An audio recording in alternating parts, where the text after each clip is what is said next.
How to work with the courts. This is probably going to be the thing that will intimidate you the most. The court system, the judicial system, is very intimidating. Most of the time you're going to be going to court with these particular people, going through either their pretrial or their sentencing, and you may have to take the stand every now and then for that particular person, for the addict or the alcoholic that you have in your home. That can become very intimidating, taking the stand. I would ask you not to be intimidated. Know that what you're doing is right. Know that what you're doing has to be truthful. And don't worry too much about what the courts are even going to think. Probation and parole are going to be one of the people that you're going to have to work with very closely. I would ask you to listen to them. I would ask you to try to get the person in your home before they even get on probation and parole. That way there's no controversy at all between you and probation and parole. If they are on probation, work with the officer. It's very important that you gain a rapport with the judicial system and with the officers that are working within the judicial system. It's very important that you keep the officer informed of what's happening to your client or to the person that's in your home. If you have a good relationship built up there and there's communication going back and forth, you'll find out that you have a lot more authority over that particular person.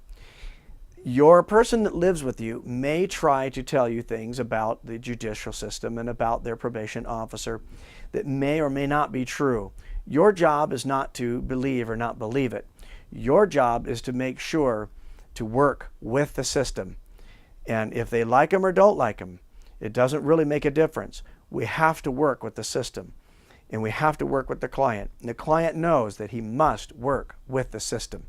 So whoever is in your home, just understand that whatever problems that they're going through in the judicial system, we work together.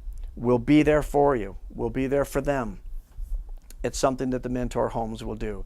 Don't let the courts intimidate you. Some of the things that you're going to have to do right off the bat is write a letter to the court saying that you are willing to take this person in your home for 120 days. 30 days into a residential, or if you don't have a residential, then you'll probably want to go 120 days. The reason for that is because you want to get them through enough of the withdrawal cycle, the honeymoon cycle, the wall cycle, and the wall cycle goes all the way up to 120 days, where a person starts to cognitively get it together mentally enough to be able to go out and practice his life skills. So you want to be able to convince the courts that you have enough or what it takes to be able to, for 120 days, to be able to focus on this person's life and get them from point A to point B and work with them during the process.